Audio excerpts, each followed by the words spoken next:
Si las puertas se te han cerrado, recuerda que siempre hay una puerta abierta para ti. Puerta Abierta, un programa con el doctor Guillermo Torres.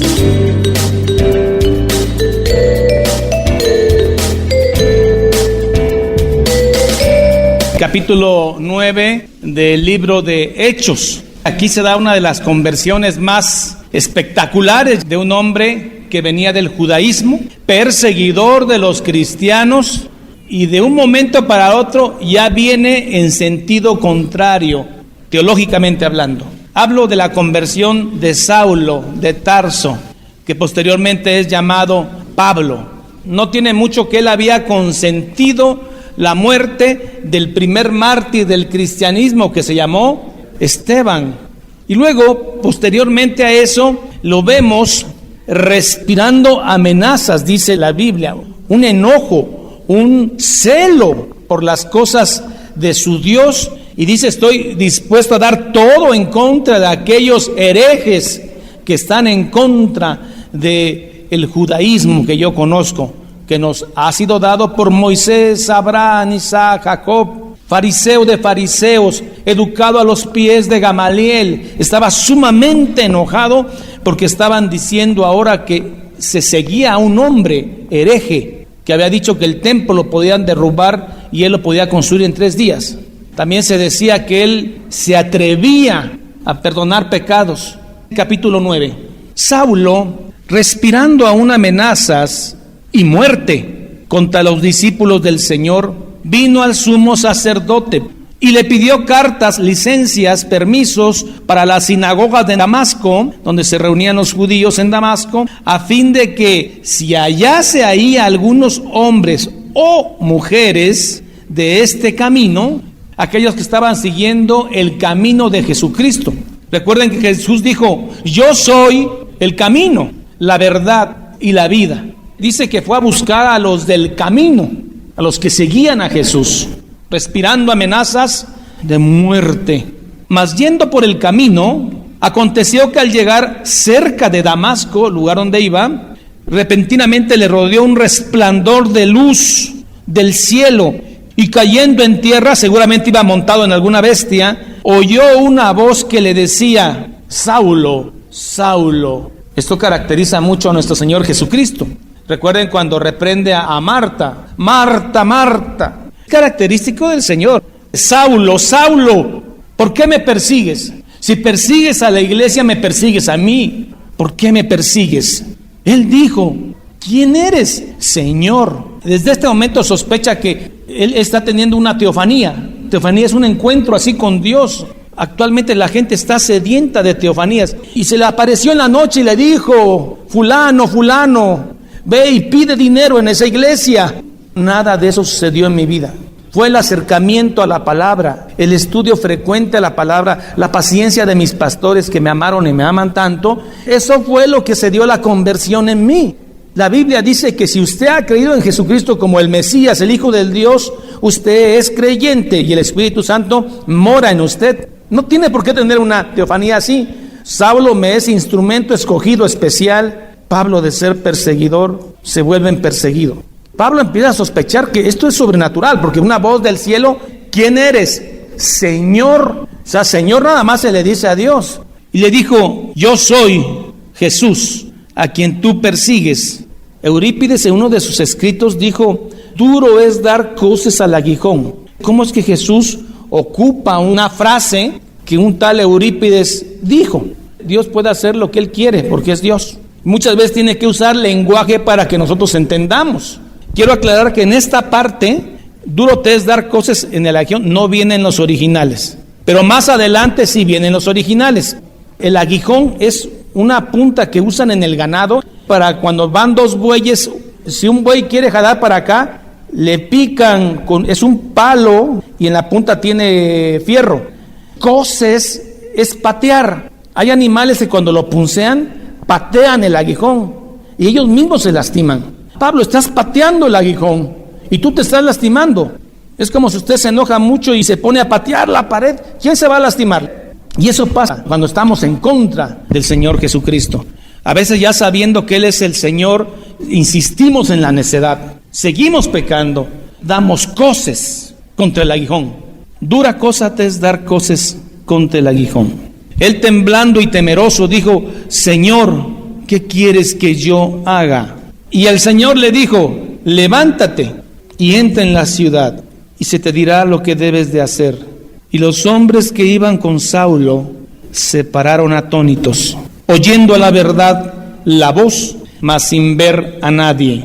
Entonces Saulo se levantó de tierra, abriendo los ojos no veía a nadie, quedó ciego, así que llevándole por la mano le metieron en Damasco, donde iba, y allí estuvo 3 días sin ver y no comió. Había entonces en Damasco un discípulo llamado Ananías, no es el esposo de Zafira, a quien el Señor dijo en visión: Ananías. Y él respondió: heme aquí, Señor.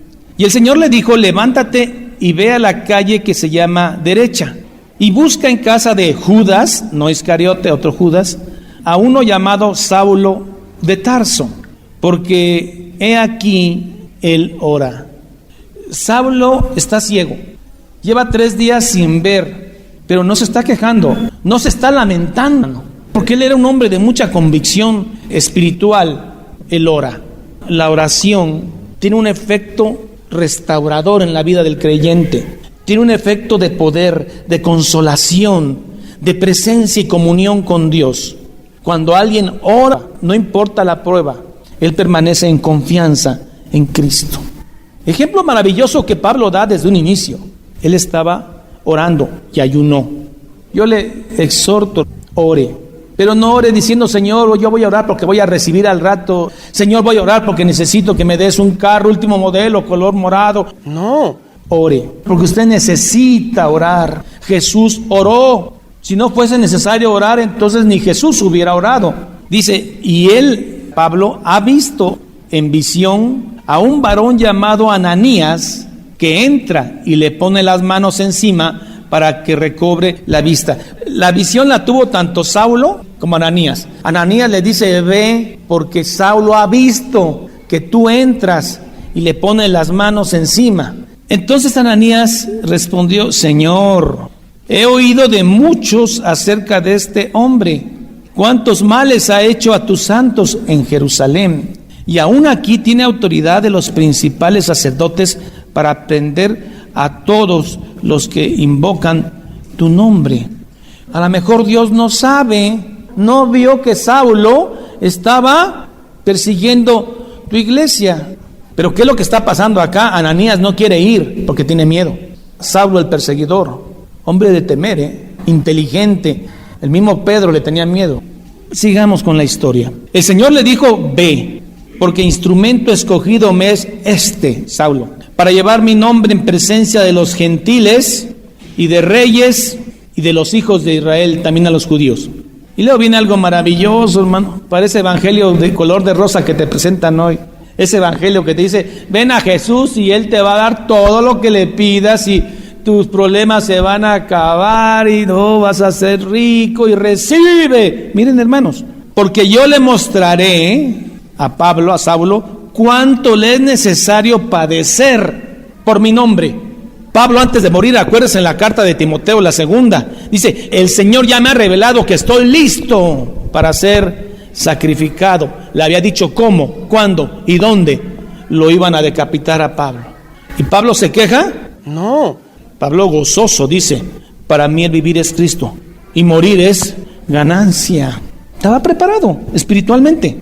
Fue entonces Ananías y entró en la casa, y poniendo sobre él las manos dijo: hermano Saulo, el Señor Jesús, que se te apareció en el camino por donde venías, para que veas que sí me ha dicho todo, me ha enviado para que recibas la vista y seas lleno del Espíritu Santo. En la conversión de Saulo, por ahí del año 35, 36, mi pregunta es: ¿ya había bajado el Espíritu Santo? Ya, pues ya había pasado el Pentecostés. Saulo, cuando cree en el Señor Jesucristo, dice: Señor, ¿qué quieres que yo haga? Es el momento en que él recibe el Espíritu de verdad, el Espíritu Santo. ¿Por qué da la impresión que Ananías llega, le pone las manos y él recibe la llenura del Espíritu Santo? El Espíritu Santo es para creer, exhortar, edifica, ilumina, consuela. Pablo ya es creyente, Pablo ya tiene, aún estando ciego, el Espíritu Santo en él. Pero este hombre, Ananías, le pone la mano para que tenga la capacidad para enfrentar lo que Pablo va a enfrentar. Quiero decir con esto que es errónea la doctrina que suponen que esto se da en dos pasos, que primero crees y después tiene que venir un hombre ungido y te pone las manos y te grita: en el nombre de Jesús, recibe el poder y la llenura, y tú hablas lengua, el bautismo en el Espíritu Santo, que se llama esto, es una doctrina errónea, porque la Biblia hasta el hartazgo dice que cuando tú crees, Efesios 1:13 y una gran cantidad de citas, dice que cuando tú crees, el Espíritu Santo está en ti como sello, que no se va a quitar. Como cuando Pedro y Juan son llamados a Samaria. Ya los samaritanos habían creído por medio de Felipe, pero llega Pedro y Juan, líderes de la iglesia de Jerusalén, y les ponen las manos y les dan esa llenura. Pero no es un segundo Pentecostés. También en la casa de Cornelio, muchos gentiles creen y ahí sí hablan lenguas, porque era para que vean todos que los samaritanos vuelven a ser uno en Cristo Jesús. Otra cosa que me llama la atención doctrinalmente hablando: ¿por qué Pablo, cuando recibe la llenura con Ananías, no habla lenguas? Si una característica, un requisito, según los que dicen del bautismo en el Espíritu Santo, debes hablar lenguas. Repito, el libro de Hechos no es para hacer doctrina, es histórico. Hermano Saulo, el Señor Jesús, que se te apareció en el camino por donde venías, me ha enviado para que recibas la vista y seas lleno del Espíritu Santo. Y al momento le cayeron de los ojos como escamas y recibió al instante la vista. Levantándose fue bautizado, acto público de obediencia, y habiendo tomado alimento, recobró fuerzas. Y estuvo Saulo por algunos días con los discípulos que estaban en Damasco. Enseguida predicaba a Cristo en las sinagogas, diciendo que este Cristo era el Hijo de Dios, y todos los que oían estaban atónitos y decían: ¿no es este el que asolaba en Jerusalén? Era famoso, a los que invocaban este nombre, y que no a eso vino, para llevarlos presos ante los sacerdotes.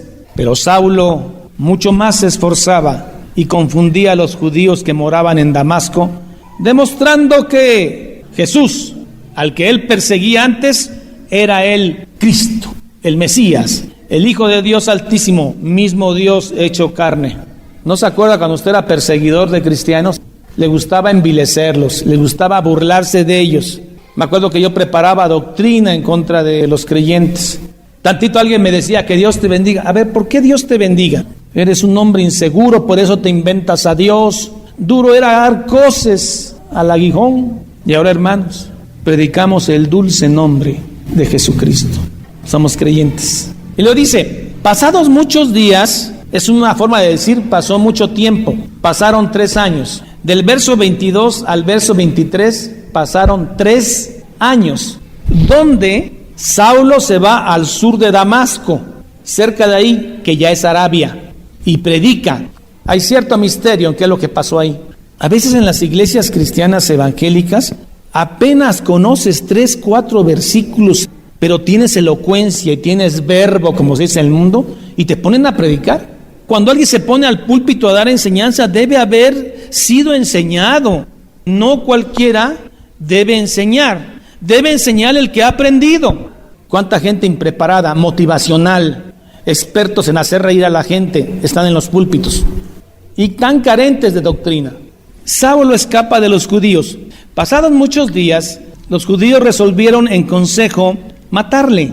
Pero sus acechanzas llegaron al conocimiento de Saulo, y ellos guardaban las puertas de día y de noche para matarle. Entonces los discípulos, tomándole de noche, le bajaron por el muro, descolgándole en una canasta.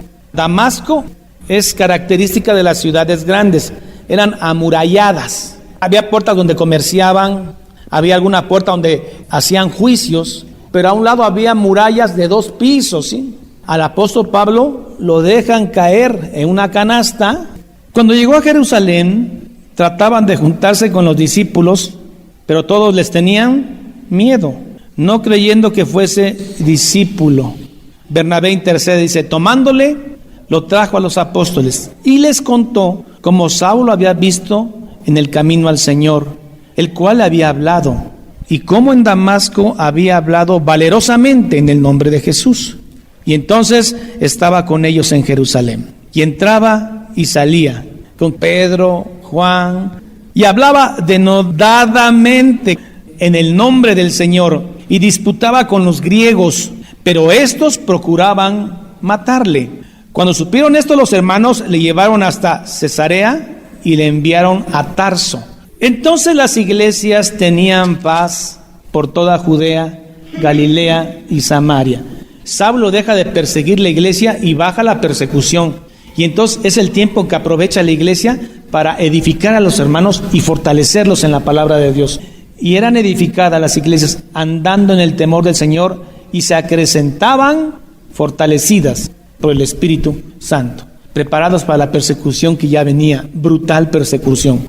Si Dios te va a meter a una prueba, te va a dar la suficiente fe para esa prueba, porque la Biblia dice que no te va a pedir más allá de tu fe. Y otra cosa, toda prueba es para fortalecerte, no para dejarte tirado. Hay un error en concebir a Dios, que Dios quiere nada más hacernos pasar en prueba para divertirse. No, Dios lo pone a prueba para que la fe de usted sea fortalecida y no te va a pedir más allá. Ahora no sé por qué el autor Lucas pasa de Pablo a Pedro, no tan rápido, pero así está y vamos a ver. Curación de Eneas.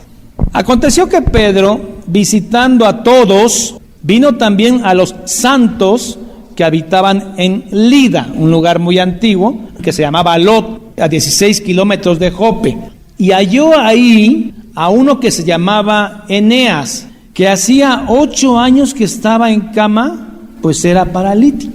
Y le dijo Pedro: Eneas, Jesucristo te sana, levántate y haz tu cama.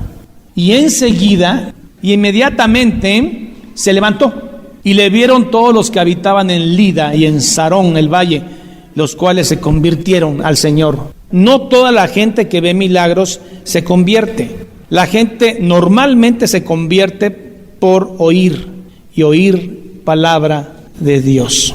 En la parábola de rico y Lázaro dice: hay gente que ni aun cuando vea milagros creerá. Jesús dijo: me siguen por los panes y por los peces. Hay 2 momentos en la historia en los que se acentúan los milagros. Uno, en el Antiguo Testamento, cuando inicia el tiempo profético. Elías, Eliseo, vea en el Antiguo Testamento qué tipo de milagros hacían estos profetas. Y el otro tiempo donde se dan esta serie de milagros es en el tiempo apostólico, cuando Dios inaugura la iglesia de Cristo. Si esto fuera actualmente, en la iglesia de la esquina se acaba de levantar una que estaba muerta. Había un ciego que pasaba por la calle, no era creyente, pero entonces el pastor salió y le dijo: a ver, en el nombre de Jesús, ve. ¿Dónde ha visto esto? Era el tiempo apostólico. ¿Dios no hace milagros hoy? Sí, porque Dios es el mismo ayer, hoy y siempre. Pero estos milagros no están sujetos a voluntad humana o a berrinche humano. Dios sigue haciendo milagros porque Él es sobrenatural, pero no está sujeto a hombres. Vamos al último milagro. Dorcas es resucitada. Era amplia en dar limosnas y era amplia en buenas obras. Tanto que cuando murió la gente lloraba. Pedro está en Lida y lo mandan a llamar. El cuerpo de Dorcas, que es Tabita, está en una sala. Así dice la Biblia. Normalmente cuando alguien moría, pues inmediatamente era enterrado, como se enterraba a la gente pobre. José de Arimatea, que tenía una cueva que se la cede a Jesucristo, ¿no? Ese era sepulcro de ricos, pero el sepulcro común era en tierra. Aquí llama la atención que a Tabita, a Dorcas, no la habían enterrado. Estaba en una sala y mandan a llamar a Pedro, que estaba cerca. Primero se enteraron del milagro del paralítico. ¿Será que levanta a esta muerta? Había entonces en Jope una discípula llamada Tabita, que traducido quiere decir Dorcas. Esta mujer abundaba en buenas obras y en limosnas que hacía. Y aconteció que en aquellos días se enfermó y murió, y después de lavada la pusieron en la sala. Y como Lida estaba cerca de Jope, los discípulos, oyendo que Pedro estaba allí, le enviaron 2 hombres a rogarle: no tardes en venir a nosotros. Levantándose entonces Pedro, fue con ellos, y cuando llegó, le llevaron a la sala. donde le rodearon todas las viudas llorando y mostrando las túnicas, el vestido interior y los vestidos, el vestido largo exterior, que Dorcas hacía cuando estaba con ellas. Entonces Pedro, sacando a todos, Pedro se puso de rodillas y oró. Y volviéndose al cuerpo, dijo: Tabita, levántate. Y ella abrió los ojos, y al ver a Pedro se incorporó.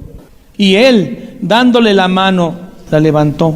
Entonces, llamando a los santos y a las viudas, la presentó viva. Esto fue notorio en todo Jope, y muchos creyeron en el Señor. Y aconteció que se quedó muchos días en Jope, en casa de un cierto Simón. El poder apostólico. Anás, Caifás, jamás hicieron lo que un pescador hizo con el poder del Espíritu Santo. Pedro entra a morar en un lugar que estaba prohibido para los judíos. El curtidor apestaba, la esposa del curtidor apestaban, los hijos del curtidor apestaban. Cuando un curtidor entraba en la sinagoga judía, todos hacían a un lado. Está en contacto con la sangre, estaba prohibido para los judíos. Entonces Pedro rompe todo eso al ir a posar varios días a la casa de un tal Simón, que era curtidor de pieles. Se empieza a romper el esquema. Ahora no hay judío, no hay griego, no hay varón, no hay mujer, no hay gentil, no hay esclavo, no hay libre. Todos son uno en Cristo Jesús. Gracias, Padre, porque somos llamados hijos de Dios por haber creído en Cristo Jesús. Nuestra fe se incrementa cada vez que nos acercamos a las Escrituras a oír palabra de Dios. Nuestra fe crece, Señor. Nuestra esperanza que un día te veremos cara a cara crece. Señor, así como Pedro levantó a Tabita, que había muerto, sé que ese poder vive. Y ese poder apostólico usted se lo puede dar de manera esporádica y como usted quiera a alguien. Pero no es algo que se usa para hacer dinero ni para hacerse famoso. No negamos que usted siga haciendo milagros porque usted es soberano. Usted todo lo puede. Usted es el mismo ayer, hoy y siempre. Lo que negamos, Señor, es esa sucia manera en que tanto telepredicador deshonesto que no le teme a usted hace negocios con supuestos milagros falsos. Señor, el compromiso es contigo de predicar la palabra, no con el hombre. Aunque no he visto resucitar muertos, yo creo en usted. Le amo. Le amo por su bondad infinita. Creo lo que hizo en la cruz, que es el acto redentor más hermoso de este mundo. Y creo que por lo que usted hizo en la cruz, un día le veré. Amado Señor Jesús. Amén.